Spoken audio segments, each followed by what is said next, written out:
Every time we get on the show, you one up yourself. It's trips to Hawaii, it's getting engaged, buying your first home, and now Costco clothing. How do you do it? Hi, I'm Anita Smith. I'm Bradley Rice. And you're listening to the Salesforce for Everyone podcast. In today's Q&A, we answer some of your burning questions about roles and certifications. The other term for CPQ is causes people to quit. Buyer be warned. Yes. Yeah. Also, Brad shows us a few ways to catch an employer's attention.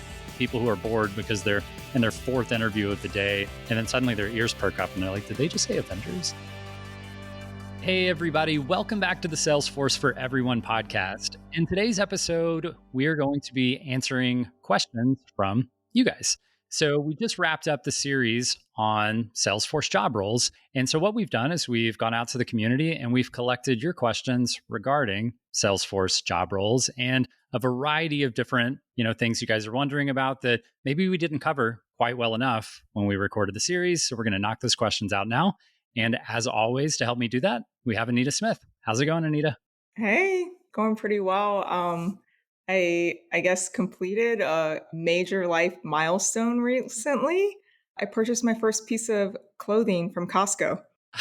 That is a major life milestone. I mean, every time we get on the show, you one up yourself. It's trips to Hawaii, it's getting engaged, buying your first home, and now Costco clothing. How do you do it? I don't know why I never bought clothes there before. I got these pair of jeans, $13. Like, it was such a good deal, and they're so listen, I've spent $200 on a pair of jeans before, so this is a big step. Okay, that is a big step. I'm excited. I think we'll have to do an episode, sort of like where are they now episode, and we'll see how those $13 pants are doing. Maybe they'll be amazing, and maybe they won't be doing so well, but we need to find out. Well, anyways, how's it going for you, Bradley? It's going good. I've got plans to go to Costco soon based on some advice I've been given. No, things are good. We're settling in here. We had a great time at Texas Dream-In recently. That was a fun Salesforce event. And I plan on hopefully getting out to some more events soon. So not a whole lot going on, just enjoying the summer with Evelyn out of school and not really counting the days, but not excited about her going to first grade. I think as most parents know, they grow up way too fast, so I just want to lock her down where she is today, but I don't think that's a reality. Should we talk about Salesforce stuff now, or? I guess we can. I mean, we may as well. All right, so we can jump right in. And before we sort of hop into question number one, I wanted to just reiterate that, in this past series, we talked about Salesforce roles. Like we had guest speakers from Salesforce administrators, Salesforce developers, Salesforce business analysts, and Salesforce consultants. And we dedicated an episode to each one of those roles in order to help highlight how do you break into those? What are the major differences? How do those roles support teams and companies in the Salesforce ecosystem? So you can sort of get a feel for what might be a better fit for you, but also, some of the nuances and caveats of being in those different types of roles. So now in this episode, as mentioned, we're going to jump into questions from the audience around different types of Salesforce roles and dig just a little bit deeper and make sure that we're providing the context that everyone's asking for. So what do we have first? All right. First question is, how important are Salesforce certifications for different roles? Which I think we're going to get a lawyery answer, but I'll let you go first. Yeah, it is fair to say it differs by role. And I know we've talked about this some before on the show, that Salesforce consultancies in general value certifications more than other jobs. So it doesn't really matter if you're a declarative role like an admin or a business analyst, or if you're a programmatic role like a developer, those consultancies still like those certifications because it adds to their partner score. And for individual roles, there are certifications for each one. And business analysts historically have not had a certification. And then here within the last year or two, they've added business analyst certifications. Now, the cool thing is, or maybe not so cool thing, depending on your perspective, is that you have to have the Salesforce administrator certification as a prerequisite to a lot of other certifications. So regardless whether you want to be a developer or a BA or an admin or a consultant or anything in between. You pretty much have to get the Salesforce administrator certification. So does it differ? Yeah. I mean, I'll take your opinion on the business analyst. I'd love to hear your thoughts because there's only the one, if I recall correctly, the one business analyst certification that is specific to Salesforce. But I believe business analysts are pretty well known for getting non Salesforce certifications too. Is that fair to say? Yeah, there's main business analysts that are not like Salesforce related. Those certifications are a little more hands-on to get. I didn't have one of those before I started as a Salesforce BA. I just had the admin cert, and then the BA cert actually didn't come out until afterwards. For a Salesforce business analyst role, like you said, all roles, admin cert, 100%. Like, unless you're accidental admin, which means you're at a job and they kind of like start giving you Salesforce admin tasks without, paying you more or changing your title. When that happens, you may not need a certification because they're just like giving you more work. But getting a job, definitely admin cert minimum. As a BA, I think it's a nice to have, but the certification is still so new that I think an admin cert is enough. Yeah, that's interesting. I like that perspective, and it's nice, obviously, having you as a actual real life BA to give some context there. I started my career as a administrator, and again, the admin certification was a given. But a lot of people think that if you're going to be a Salesforce administrator, the next certification should be the advanced administrator, and that has not been my experience. And there's a few reasons for that. I think one of the reasons is that companies want a diverse admin, somebody with some more versatile skill sets.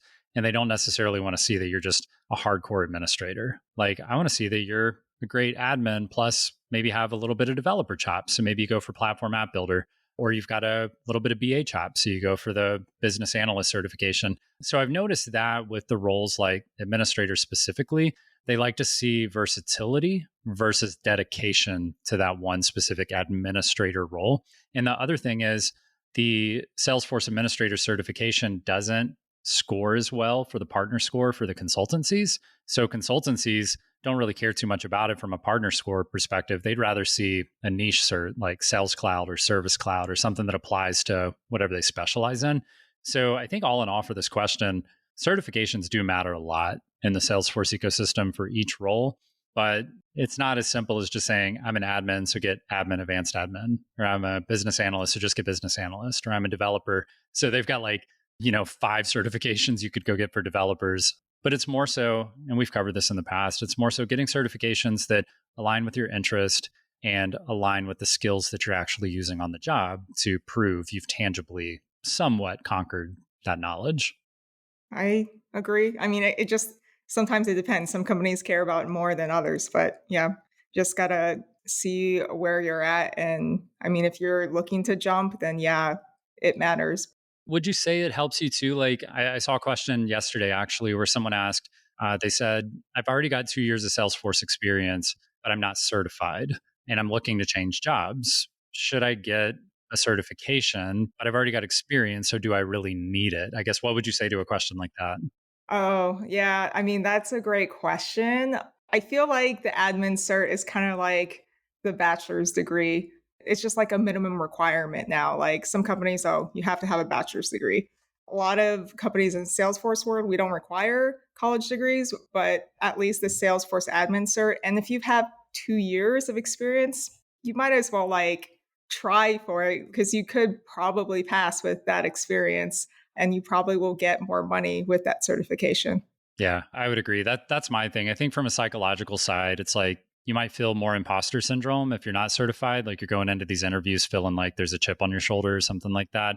And I think anytime you give companies a way to write you off, like, oh yeah, you've got experience, but you're not even certified, like just don't give them that option. At least, like you said, I mean, you can probably pass it with some minor sort of like textbook terminology studying and go knock it out pretty quickly. So I'm with you. And I would hate to get a lowball offer from a company because they thought they could pay you less because you're not certified. A lot of times they don't know that how the certification exam works and they think it's like some big like program or course or something you had to go through to get certified. And then reality, it was a multiple choice test that you may have retaken 3 or 4 times. So yeah, I'm with you. Just go get at least one certification to show you've got some chops outside of the experience. All right. Next question? Yeah? Let's do it. Okay. Let's see. Can I transition between Salesforce roles and how can I develop a cross functional skill set? Yeah, that's a great question. So the short answer is yes, of course you can. If you come into a role and maybe you get your first job as a Salesforce administrator and later find out, I think I want to be a business analyst or I think I want to start becoming a Salesforce developer, you can absolutely make the transition. Now, I will say in talking to employers, because I do a lot of that too, they like to hear that whatever they're hiring for, right? If they're hiring for a Salesforce business analyst, if you're trying to get the job, they don't really want to hear that you want to be a business analyst, but you're thinking about being an admin and maybe a developer in the future. They kind of want to hear like you're there for that role and that's what you want to be. Now, it's up to you how you want to communicate that because you may just want to get the job and just tell them kind of what they want to hear and just say, I love this job. This is the role I want. Or you may want a better fit and better alignment. We're going to keep using that word because I think it's a great word for selecting employers, alignment. And if you want better alignment, then you might want to be more open about what your career goals are and maybe a little bit of your, not necessarily confusion, but just that you haven't necessarily selected what you want to do. And right now you're kind of open to a lot of different things. So how you communicate, that's up to you, but you can absolutely transition. I mean, I went from Salesforce administrator to solution architect. And largely by the end of my Salesforce consulting career, I would say I was largely a business analyst. It was a lot of that communication and documenting requirements and really helping clients understand what their needs were and helping triage from other projects I'd worked on to build, high quality processes and things like that and give them those solutions. But as far as the actual building happened inside the org, I wasn't doing a whole lot of that. So that would be my take. You can definitely transition careers and people do it all the time from one role to another. What do you think about the skills that carry over into those different roles? Oh, yeah. I mean, especially if you're working for a smaller team, a smaller company, you end up wearing a lot of different hats. I mean, I didn't transition between Salesforce roles on purpose, but I started out as a Salesforce BA, business analyst, and now I'm a Salesforce Scrum Master because while I was a BA, I would cover for our Scrum Master, and people saw, oh, she's actually good at that. So I got to build facilitating meeting type skills, and because of that I was able to switch, and I don't think it's really difficult to switch between roles, especially once you're in it. It's very easy to go to your team member like, hey, I'm interested in what you're doing, can you show me? And you kind of can train yourself and build that skill set if you do plan on switching in the future. Yeah, I think that's really fair. I mean, like you said, you're going to end up wearing a lot of hats anyway, no matter what role you're in, more than likely. So if you're a Salesforce administrator, chances are you're going to be playing around with code a little bit. And especially with tools like ChatGPT coming out, where administrators are even more empowered to write some code snippets and not have to necessarily know a whole lot about what's going on because they can have ChatGPT write a code snippet and then have it describe to them what it is and how it works and then go test it in a sandbox and really level up their skills quickly to do a little bit of development stuff. And then on the other hand, I think any role, you're going to have to be understanding requirements and documenting requirements and asking engaging questions to clients. So you're going to develop a lot of sort of cross-functional skills that you can use across the board. I mean, for me personally, when I was in consulting full time, I was constantly looking for even further outside of Salesforce roles. I wanted to see, how do these consultancies market? How do they sell? What do the sales pitches sound like? How do they put together statements of work and figure out how many hours and what they're going to charge? Like, even outside of those are the skills you're going to develop. It's not even just like Salesforce BA admin developer. It's sales rep and marketing rep and how do we nurture leads to help them convert more, actively. These are all skills you're going to build as a Salesforce professional. It's really largely not Salesforce specific a lot of the time. All right, so I think we can hop down to the next question. And if you don't mind, I'll cue the next one up and you can take a stab at it first. Yeah, go for it. So are there any niche roles within the Salesforce ecosystem that could be a good fit for someone with a specialized skill set? Yes. There are a lot of niche roles, but I don't know, I might have to dig in a little bit on the specialized skill set. So, if you're already working, you can kind of find your niche. I don't know how other people do it, but for me, I just wherever my work takes me, I'm like, okay, let me let me skill up in this particular niche. Or you can just go out, look at the certifications, and decide you want to focus in there. But there's so many. So Marketing Cloud is one, CPQ, Salesforce Commerce Cloud. If you just go on the Trailhead website and look at the different certifications, you can go down like a rabbit hole. How many are there? Are there like 30 now? I don't know. Over 25. There are a lot, right? Like when we talk about niche skills, it goes deep. I mean, it used to be like you just kind of went sales cloud or the support route with service cloud and maybe got into marketing a little bit or something like that. But in the last, I would say 5 years, it has just blown wide open. I mean, you have people who are dedicated specifically to, not just development, but doing like B2B, business to business, marketing development, or B2C, business to consumer.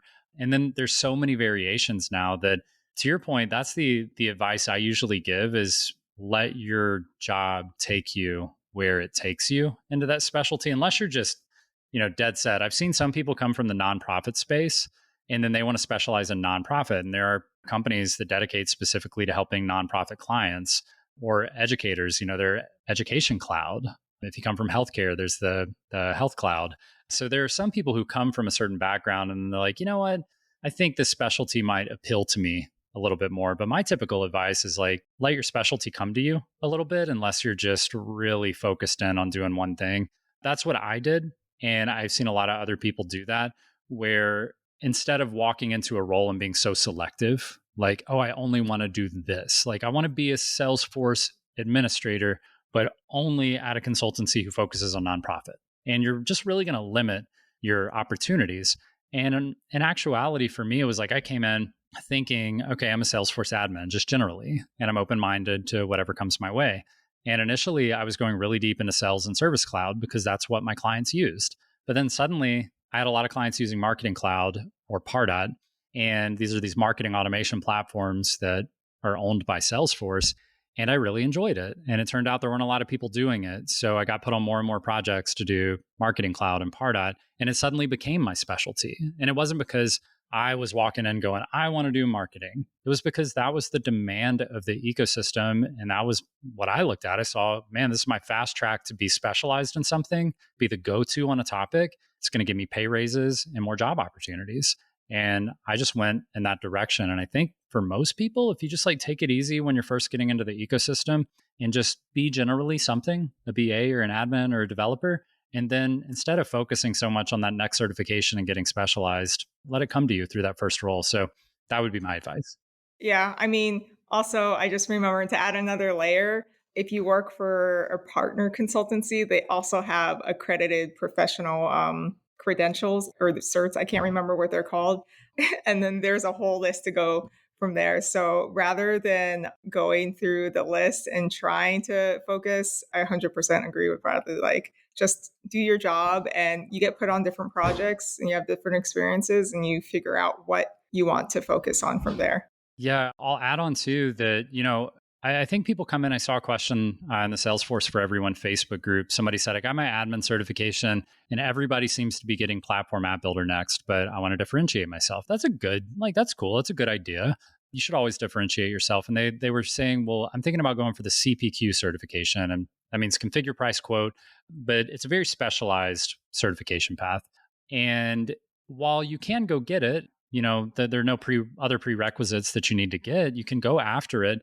But a lot of these specialized certifications require quite a bit of understanding of the platform and how to work inside of Salesforce. And, a lot of them require, I would say, a good year of experience just understanding businesses and what they're looking for. So unless you're just a really amazing test taker where you can go memorize content and it's just clicking for you quickly, you're not just going to hop in and go past CPQ like you would platform app builder, where you can just study and do repetition and do some practice exams and pass. So I think too, when you think about a niche, a lot of times it's not as easy as just going, I got my admin, so now I'm going to go get this other cert. The barrier to getting those certifications can be considerably higher than getting something else more general, like platform app builder, UX designer, or something like that. Yeah. The other term for CPQ is causes people to quit. So true. Yeah. People get burnt on CPQ. It's a daunting topic. Yeah. It's tough. Yeah, it's difficult, but that's why it pays a lot higher than other niches. So If you want to gamble and go for that niche before actually working on a project, try it out. But just know that it's also causes people to quit for that reason. Buyer be warned. Yes. Yeah. All right. Ready for our next question? Yeah, let's jump in. I'm ready. Let's see. How can I gain practical experience in Salesforce roles if I'm just starting out in my career? Oh, come on, guys. You got to listen to the previous episodes. Yeah, we've got a few episodes about this. I couldn't name them off cuff, but I know there's one. It's I won't even try. It's in the first 8 episodes, but there's one that's all about experience. That's all we talked about. This is a really common question. I'm happy to reiterate it because I know from being on the front end of this and trying to communicate this knowledge out to people, the funny thing about talking to people about Salesforce careers or anything is you can't just say it once. Like you have to say everything like once a week because you just have new people who want to hear it and they're just not going to go back and listen to the previous content. So, how to get hands-on practical experience. This usually comes up before landing the first job because you're walking in interviews and they're saying, "Oh, you don't have enough experience in this area. So how can you get experience?" So, a common way to do this is to just do what I just sort of call practical or pet projects inside your Salesforce developer org or your playground on Trailhead, and just trying to come up with unique ways to frame projects that you think might be interesting. And the thing I try to look out for me would be, what do I want to talk about in an interview? Like what would be compelling in an interview that might be fun to talk about? Like inside a talent stacker, Alex Warnicki came up with this idea of a Trailvengers org where they're building like the Avengers headquarters. And that can sort of turn heads in an interview when you're talking and they're like, can you show me something you've worked on or tell me about an experience? And you start talking about the Avengers. And that's not something most interviewees are going to start talking about. So suddenly people who are bored because they're in their 4th interview of the day and all they want to do is go to lunch. And then suddenly their ears perk up and they're like, did they just say Avengers? I'm like, okay, I'll take a look at this Avengers HQ project that you were working on. I try to think of it from that perspective. One project, if I were going back to look for a job today, I would build, a lot of people do a job search app inside of Salesforce, but that's a really selfish project to do because it's you. It's your job search and how you built it. And it's a cool idea and everybody does it. But what I would do is I would build an app showing how companies can hire with less friction because there's one thing you know about this company right now and that they're hiring. And chances are getting interviews scheduled is difficult. Getting candidates qualified is difficult. Deciding what the offer is going to be, who to offer it to, just scheduling and keeping everybody in order.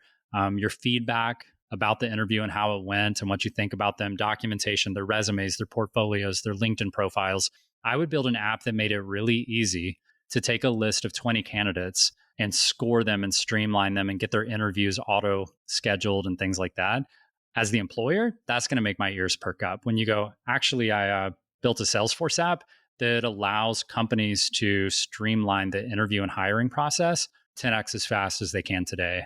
Do you want to take a look? And then you can demo what you've built. And that's a lot more intriguing than telling someone who's trying to hire about your app that's helping someone who's trying to get a job. So it's aligning the interest of the interviewer with what you've built and piquing their interest. So pet projects are always fun. And if you can do one on a topic that is actually intriguing to companies that are hiring, you're going to have a lot better odds of getting their attention and having them remember you. That is a really good idea. Coming with a solution to a problem they didn't even know they had in the first place.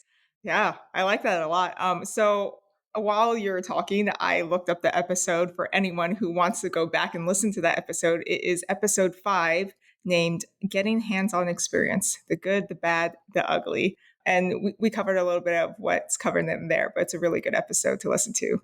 Yeah, 100% agree with what Bradley said. I like the real life use instead of a pet project even better. I mean, don't let that deter you. I mean, anything is better than nothing. There are people out there who are not building their own apps and they're not creating their own experience. So just putting that extra effort makes a big difference. I'm trying to think, because what I would build is like all personal ones. I'm trying to think of something that I could build that could help a company. I guess maybe I would think of like a dream company. I love travel. So maybe something to do with like award travel points. Although I think Salesforce actually created something recently to help with that. But award travel, redemption, stuff like that is probably something I would build.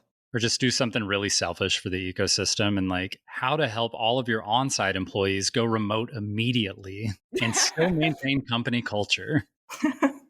Oh, yeah. Yeah, I think we could have fun with that, but I guess when you're looking for a job, it's not it's not quite as fun to think about off the wall ideas. I was going to ask, we've seen this question quite a bit, and I know people are wondering what differentiates, in your opinion or from your experience, how much people are getting paid as Salesforce professionals, and is it, are different roles making more money than other roles, or is it really role based, or is it other things? Like, what's the biggest impact on someone's ability to, make more money as a Salesforce professional? Oof. Let me unpack that. There's a lot of thoughts going in my head right now. First off, developer roles, there's just not enough skilled people out there who are developers, so those tend to pay a lot more. But when we're comparing like entry level roles for junior admin, BA, or junior consultant, that's tough because it kind of depends on the company, the size of the company. If it's a big company, small company, consultants, because consultancies rely so heavily on the amount of certifications and improving their partner score, they tend to pay more for people with more certifications rather than if you're just working for a company as an admin. They don't usually care about all the extra certs. Did I answer the question or Yeah, no? no, I think you did. I mean, I think that's a great example, and I would agree. Based on the data that we get from our alumni, which is a ton of people now, it doesn't seem to be a very strong trend towards like job role, at least entry level. Like, take this with a grain of salt. This is entry level we're talking about. They all seem to range, I would say, $65 to $75,000 entry level as a range. And, I haven't seen a trend where it's like BAs make a lot more or a lot less, or admins make a lot more or a lot less, or consultants make a lot more or a lot less. Companies are negotiating with more than money, in my opinion. And so some people will take those entry level jobs for say 60,000, little on the low end for an entry level Salesforce professional, because that company has a reputation for growth, for opportunity, for getting promoted quickly, things like that. Or it might be that it has a specialty that everybody knows is high demand. So say CPQ or marketing cloud, something like that. So you know that you can come in and maybe take a little lower on the front end, but you're going to get some really valuable experience and exposure while you're with the company. Location still matters a little bit. So if you're like in a New York or a San Francisco or something like that, you can, especially if that company is maybe they're headquartered in New York City and they're just a little more privy to hiring somebody who's in the city or in the metro area, they might pay you a little bit more based on that. I know, especially like very large, like enterprise companies, think like PwC, Deloitte, Accenture. A lot of times they have pay bands based on maps. So they'll like have a heat map and they'll say, if you live in these high cost of living areas, you get paid a little bit more. So I think they just have that as like a HR policy, which in my opinion is a little bit outdated because these roles are largely remote, but that's the reality of some of these policies that are in place. But to Anita's point, certifications can give you a little bit more leverage. And obviously, once we get past entry level, years of experience is king with being able to demand higher pay. And then you got to be able to back your experience. Like, you can't just show up to an interview and be like, I have 5 years of experience. And then you can't hold a quality conversation around, major hurdles you've overcome or major projects that you've, struggled with, but been able to generate incredible outcomes for clients. When you can communicate in that way, or maybe if you're getting into management roles, you can definitely up your income considerably. I would agree developers get paid a bit more. I'm a relatively frugal person, but I've always thought if I'm going to make 5 years into my career, 130 to 50,000 as a Salesforce admin, or 150 to 180,000 as a Salesforce developer, I'm cool. I'm still making like mid 6-figure money, and I'll be all right. So I focus more on the career I'm actually interested in versus the one that pays the most. Because in Salesforce careers, whichever role you take, you're going to end up getting paid long term. Yeah, they all pay really well, have PTO, retirement stuff. It's pretty cushy. I wanted to you piqued my interest with the salary bands based on location. So what happens, let's say you live in New York, you land that job, and then you move out of New York. What happens to your salary? My understanding is that you do have to report when you move, and that your salary would be adjusted when you move based on that band. So especially those big enterprise companies that are paying you that specifically. And a lot of times, I mean, I'm sure if you like to, walk the line, that you could find ways around reporting that move.